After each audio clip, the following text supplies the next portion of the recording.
So on the phone, we're going to have Kathy Fitch, who is the Michigan Program Manager. She wasn't able to attend in person, but Abby, who supports her, will be representing her here, and Kathy will be available on the phone to address any questions.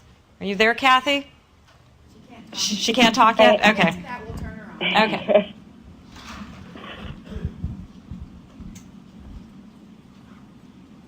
I'm here.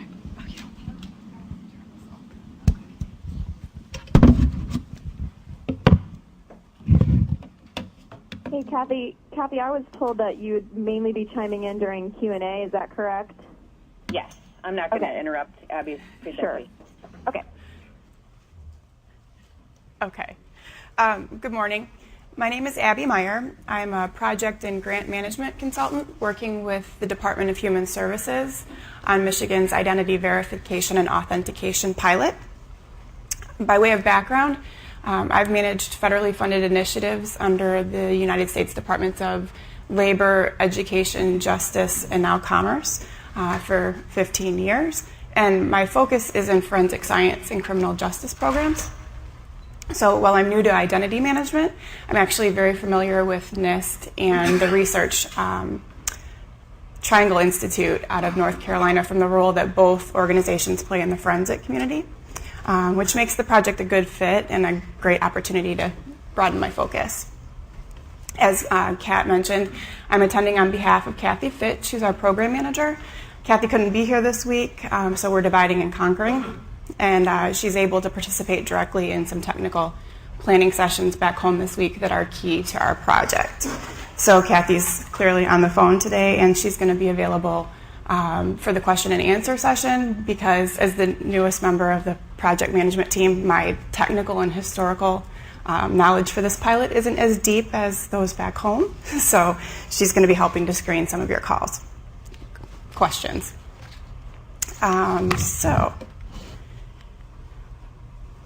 The Department of Human Services, or DHS, is Michigan's public assistance, child, and family welfare agency.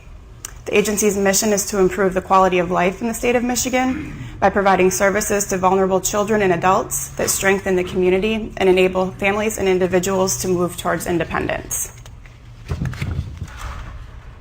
The Department of Human Services is centrally administered and provides services through a network of local offices in 83 counties around our state.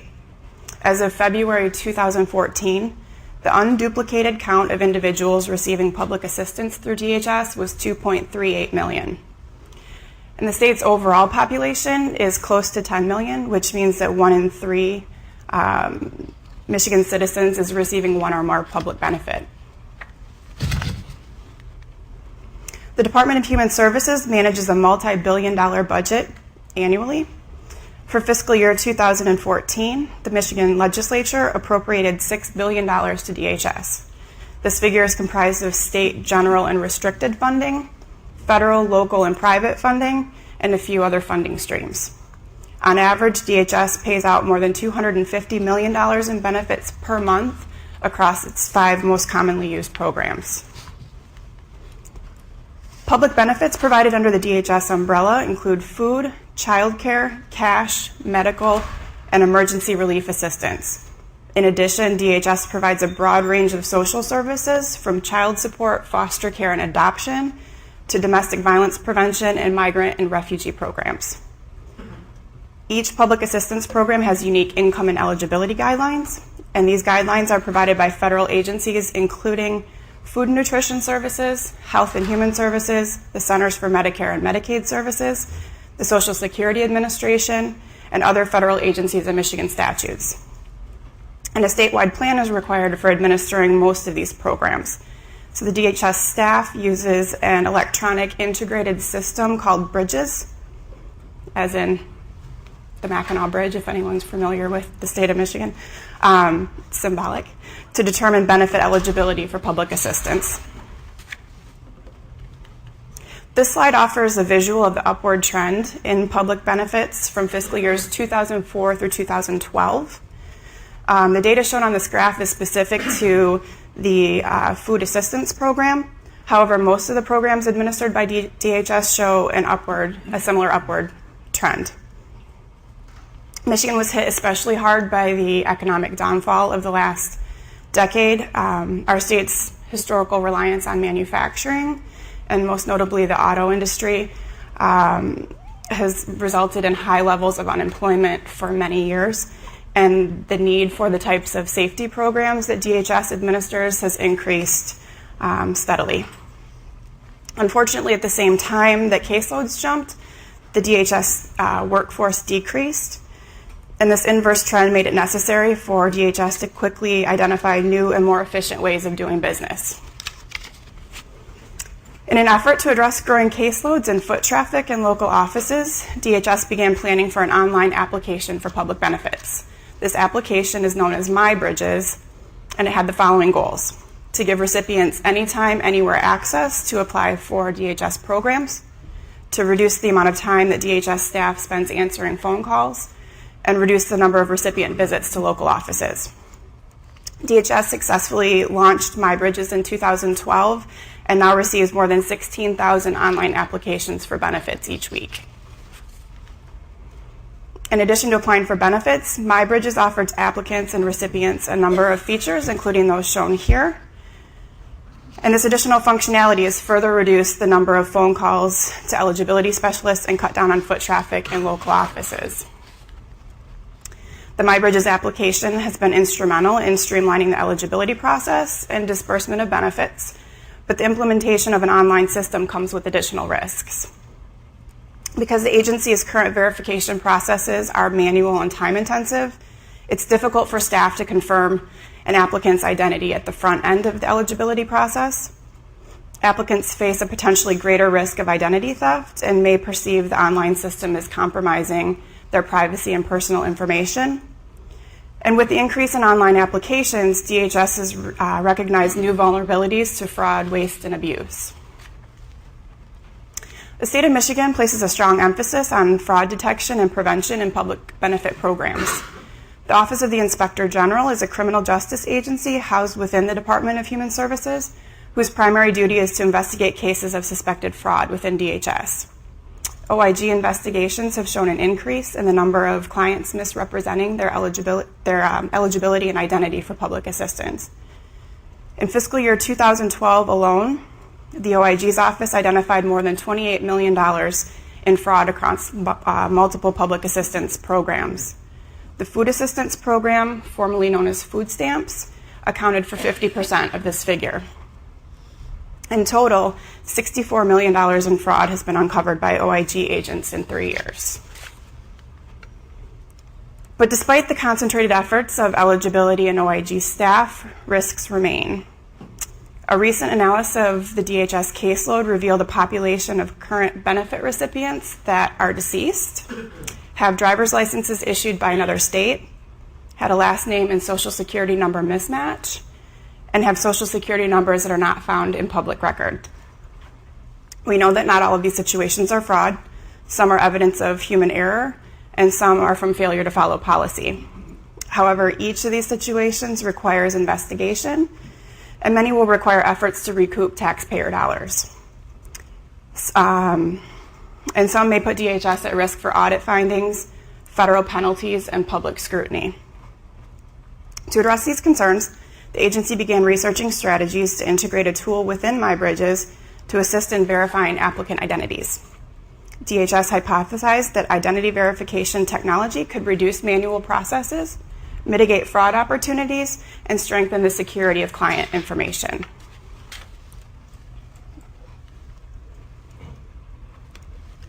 Pardon me. In October of 2013, Michigan was one of 2 states to be awarded funding by NIST to pilot an online identity solution for accessing government services that embrace and enhance the NSTIC vision. Michigan's pilot focuses on mitigating risks for DHS and for Michigan citizens associated with the MyBridges online application for public assistance. Success of the pilot will be measured by 2 key factors: the ability of identity verification and knowledge-based authentication to deter fraudulent enrollment in DHS programs, and the ability for legitimate applicants to proceed normally, if not more efficiently, through the MyBridges enrollment process. The major components of Michigan's project include the technology solution, staff training and support, outreach, and evaluation. Working with our vendor, LexisNexis, DHS is incorporating KBA technology into MyBridges to authenticate applicants' identities using secure XML-based web service calls. The authentication process will be implemented as a voluntary component of the MyBridges application process. The Michigan Department of Technology Management and Budget, also known as DTMB, is the state agency responsible for all technology projects enterprise-wide and utilizes a number of vendors to support both the Bridges and MyBridges applications. For this pilot, there are 2 user flows where identity verification and authentication will happen in MyBridges. The first flow, flow number 1, occurs when a person creates a MyBridges account but is not ready to complete an online application for benefits. He or she will create their account and then exit the system to come back at a later point in time. And the second flow occurs when a person creates a MyBridges account, completes an application for benefits, and submits it in a single online session. In both scenarios, the user begins here at the MyBridges homepage. First-time users will create an account by clicking on one of 3 buttons in the middle of the screen there, depending on the type of benefit that they're seeking. Some of these screenshots I don't think are going to translate that well for you, but this next screen explains that creating a secure account is the first step in the application process, and that doing so allows the user to stop and come back to complete their application at any time. The user will choose the Create an Account option and click Next at the bottom of the screen. This one is definitely going to be hard for you to see, but it essentially directs the user to enter a name, create a user ID and password, and set secret questions for password retrieval. After entering this information, the user clicks Create an Account at the bottom of the page. And a fraud affidavit is presented next and must be accepted in order to proceed. Users confirm acceptance by checking a box and move forward by clicking Next. The Getting Started screen appears next and prompts the user to answer basic questions about themselves. Pretty sure you can't read this, but it basically collects the date of birth, language preference, address, and contact information. In flow number 1, users who are not ready to complete an application for benefits will stop at this page by clicking a Save and Exit button. Once the Save and Exit button is chosen, MyBridges will call our vendor to instantly verify the applicant's identity. The vendor will return a series of knowledge-based authentication questions in response, and a KBA quiz will be displayed to the user. The KBA quiz is going to look the same in both scenarios, and I'll be showing you an example of it in the next. So in flow number 2, the user continues on to submit an application for benefits by clicking Next instead of Save and Exit at the bottom of the screen. And in this user flow, the user will complete a series of application pages that I won't be walking you through in the interest of time.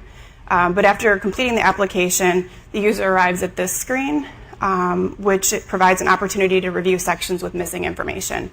And it's important to note that applicants are not required to complete all or answer all questions before submitting an application for benefits.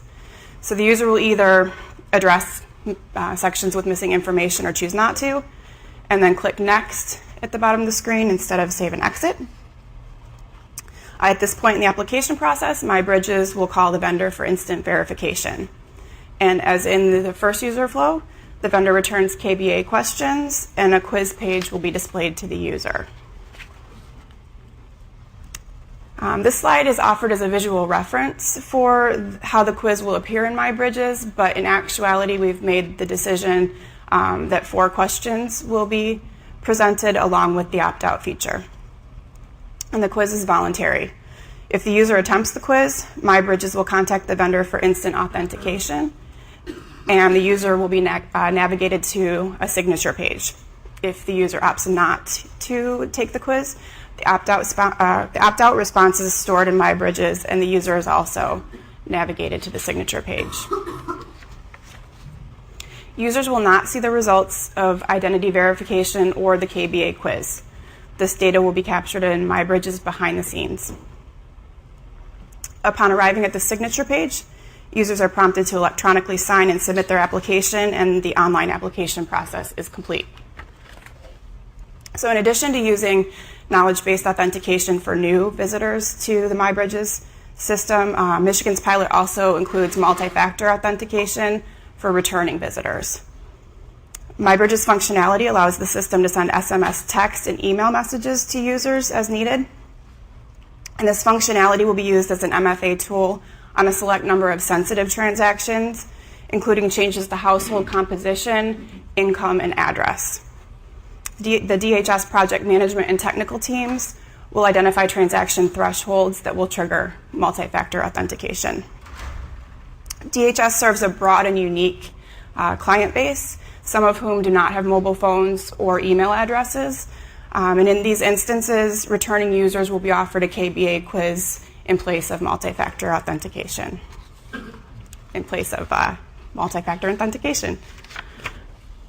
As mentioned earlier, staff training and support is a key component of Michigan's project. DHS will train all eligibility and family independent staff on new procedures for this pilot and will provide support throughout the project period. Outreach is another key component. The DHS Office of Communications will spearhead the overall marketing and outreach for the pilot, and DHS Community Services will provide a critical link to community partners, advocacy groups, and stakeholders who work with and on behalf of Michigan citizens.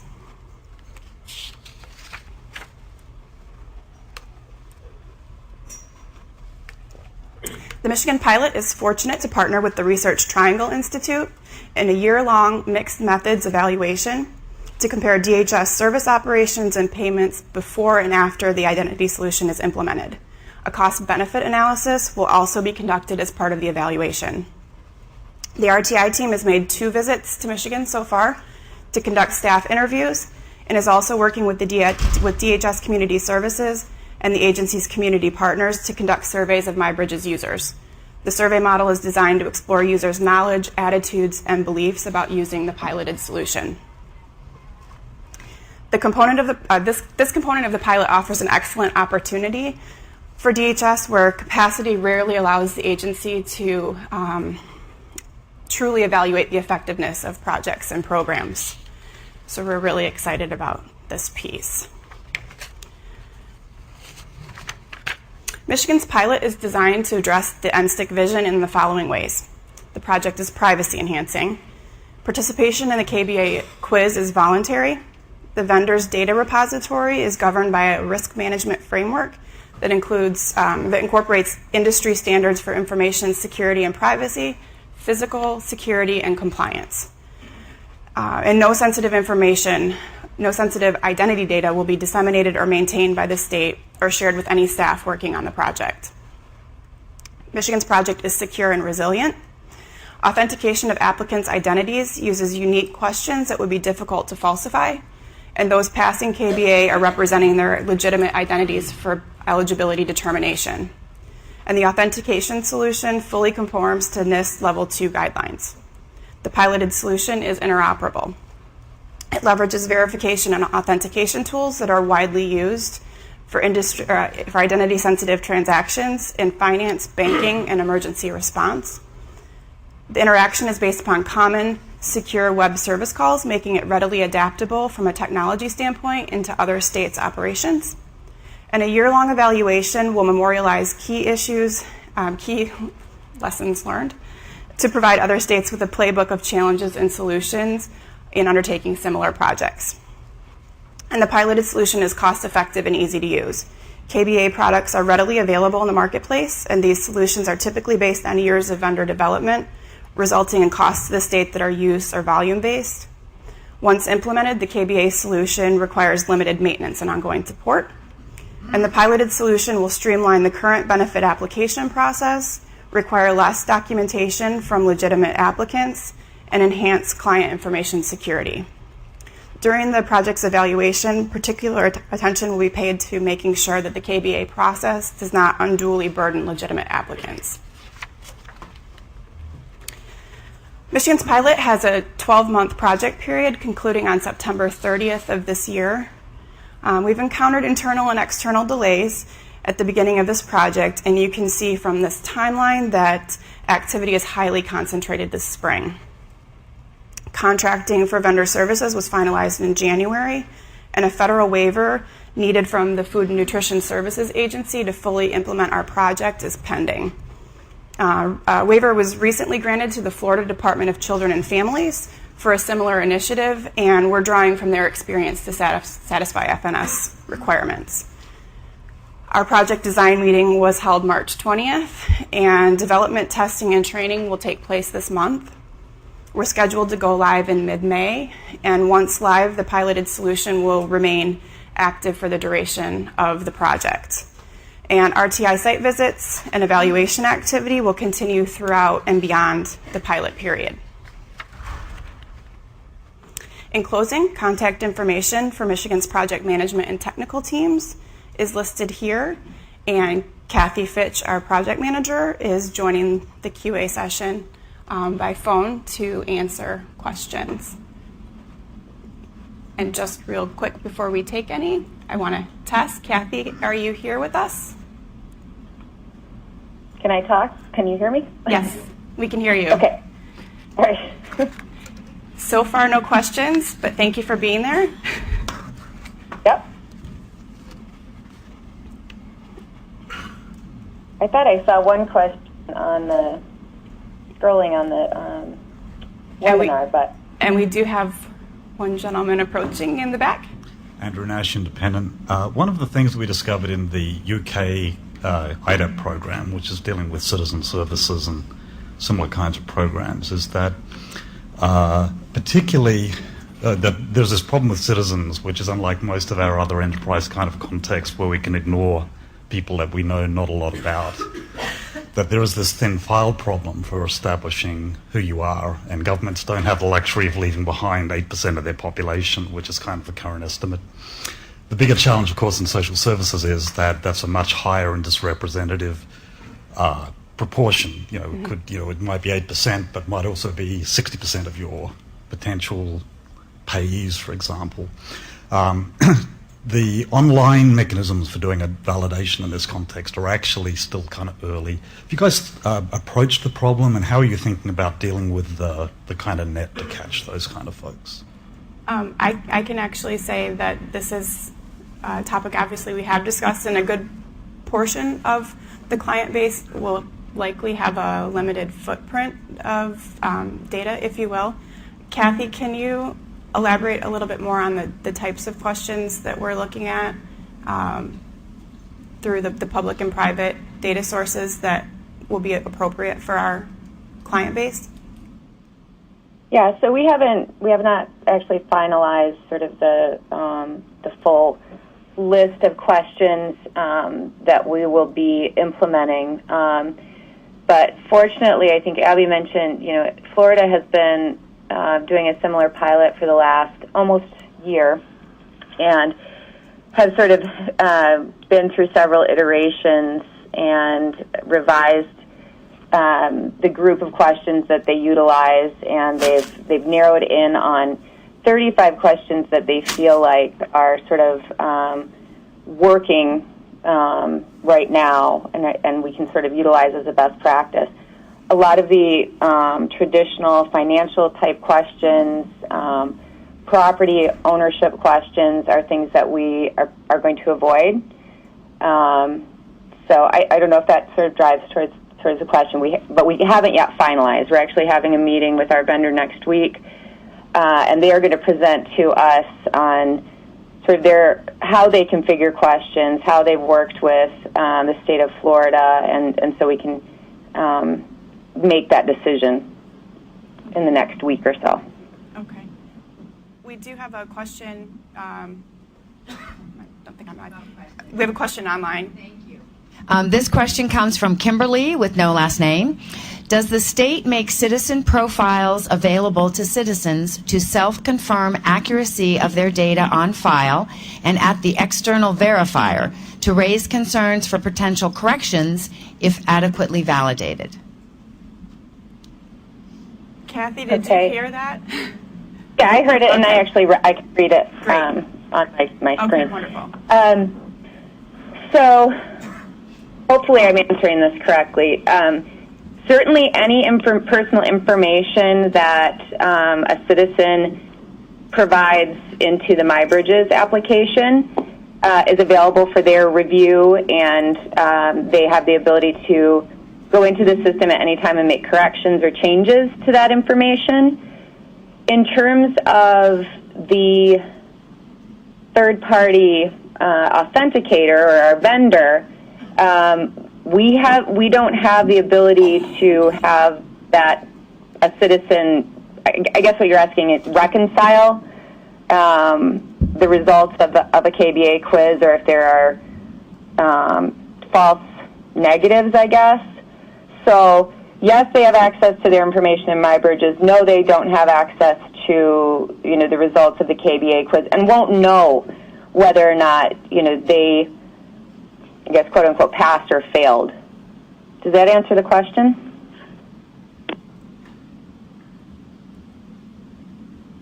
Not sure because it was online, but we're going to hope so. I'll wait till she says yes. She Thank says you. yes. Just Okay. needed time to type. Thank you. Okay. Next question. Hi, Jim Fenton, Independent. This is maybe a little bit more of a general comment beyond this pilot, but we seem to be using the term KBA in a lot of different ways.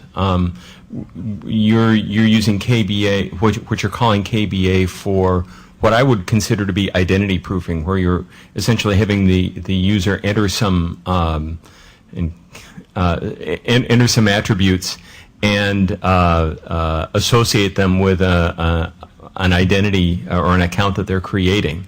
And I'm also hearing that you're using what some people call KBA to enter their, for password recovery. You scroll down, pick a question, what's the name of your first pet, or that sort of thing.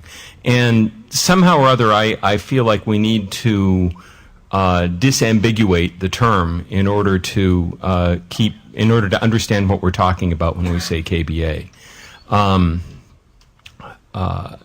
So that's one comment. I guess the question that I have is, you're using KBA, as you said, for password recovery. Has there been an analysis of whether that is suitably secure for the kinds of services that you're providing using this account? Because KBA, that form of KBA is not based on a secret. It's based on information that's probably more widely known than most people realize, and they can really set themselves up for impersonation if that goes wrong. I think this is a terminology issue, and being new to the NSTIC world, this is probably a terminology differential, but I think Kim Little behind you wants to weigh in on this. So, since LexisNexis is the vendor, I just wanted to kind of speak about KBA from the standpoint of what KBA, the term. It's okay, I think, in terms of how you're using the word. KBA itself is a very generic term. There is dynamic KBA that is used when we're talking about the scenarios where you have the process that Michigan is using, and then there's the shared secrets kind of form of KBA that's used, and none of those tell you the data sources, and that's a deeper conversation. So I just think that in general, what they're saying is that they're using a dynamic KBA solution. Whether it is what she showed on the screen, which was a multiple choice questions, is one approach. There are fill in the blank questions. There are data sources that they can use and deliver to us. So once that account has already been established, you do not have to use public record information or credit-based information. You could use information from their individual accounts. So I think that we haven't seen, and like they said, they haven't set up their questions yet or even their full processes. So I think in a conceptual standpoint, they're just saying they're using a question response process. KBA versus identity proofing, there is a difference because they're doing verification first to verify the actual elements, and then they're doing KBA. And so KBA alone is not identity proofing. Verification alone is typically not just identity proofing, it's a process. So I just wanted to kind of put those terms in place. Thank you. Okay, well, maybe we should have a discussion offline, but yeah, I just wonder whether even the term authentication, the way that like 800-63 uses authentication, if this fits into that mold. So. Okay. We have another online question. We do. Thank you. Thanks, Bob. This question is from Courtney Brown. In Michigan bridges, does the system validate against external systems or repositories? If so, how many, and how is the reliability of the information assessed? Okay. I can say that our vendor and our partner in this project is LexisNexis. And the second half of the question, I'm going to call Kathy in. Do you need me to read it again? I think I need to help make a distinction, and I think Abby touched on it during the presentation, but early on. So MyBridges is our online application for public benefits. So that's where any person can go in, create an account, and apply for benefits. The only connection that MyBridges will have, and currently, we're not functional yet, to call out to an external source for identity verification will be that connection to LexisNexis. However, once that application is completed and submitted, it goes to an eligibility specialist who works in our Bridges system. So just to make the distinction, MyBridges is the online application. Bridges is our internal eligibility tool. So it's programmed based on policies for the variety of programs that we administer, and eligibility specialists input data into that tool, and it determines eligibility for whatever program that the person is applying for. Bridges has connectivity to SSA to confirm both Social Security numbers, income, relationships, and that connection happens nightly in a batch process. And we're also connected to a number of other systems. So again, the eligibility determination system connected to, for instance, we have some energy providers that we have a direct relationship with, where we sometimes pay for energy assistance for citizens, and that's just an example. I think probably the most important one is that nightly batch that verifies or doesn't verify Social Security numbers, and hopefully that answers the question. So hi, Bob from Citi here. One of my hobbies is sort of ranting and raving about physical layout and workflow on websites. So I was looking at the pages on the website, and there were one or two little things that I would tweak if I were designing them, and it raised the question in my mind: as you go forward with the pilot, are you going to be doing usability studies and sort of tweaking the website to improve usability if you find that things are less usable than they should be? Yes, absolutely, we will be. And that's one of the great things about having our TI on board with us, is that we generally in state government don't have the benefit of being able to do sort of a full-scale analysis and evaluation upon implementation of any solution. So we are going to be sort of doing a constant, analysis and quality review and tweaking and changing things as we go along. But we absolutely love your feedback on what you think about the user flow now, because we're just in the process of designing. So if you want to share your feedback with Abby offline, I would be grateful. Okay, we're going to take one last question, Kathy, and this is from an online contributor. Thank you. Yes, this is from Kimberly with no last name. Who owns the system that actually does the matching of the identity attributes? Trying to technically reconcile how the state is not pushing data outbound. Okay. So, Abby, do you want me to take it? Yes, please. Okay, so ultimately, identity verification rests with the Department of Human Services, right? So someone applying for benefits will have that instant verify component, and that Kim did a really nice job of explaining, based on personal information they input, and then if they respond to the knowledge-based authentication quiz. So that's a component of verification, but ultimately, it's up to the eligibility specialist, and it rests with the Department of Human Services to verify the identity of our applicants and benefit recipients.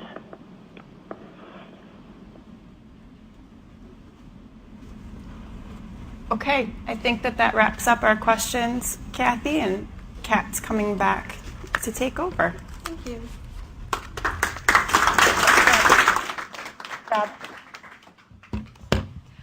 So, listening to a lot of your questions, I think I neglected to talk about our 13th cooperative agreement to RTI. So, as part of the OMB Partnership Fund, the 2 state pilots, we actually have kind of a third leg of that OMB Partnership Fund, which is RTI, that's going to be coming in and conducting a third-party assessment of the 2 pilots and looking at the effectiveness of the changes that were made over the course of the pilot and how they improved efficiencies, how they potentially reduced fraud. And I think part of that, I think there's a customer survey component. So I'm not quite sure what the conditions are around the publication of that, but I'm hoping that'll be informative, and perhaps that's something to consider for future plenary, is once that's done, is having them come in and brief you all on the effectiveness of the changes that these solutions had on the states.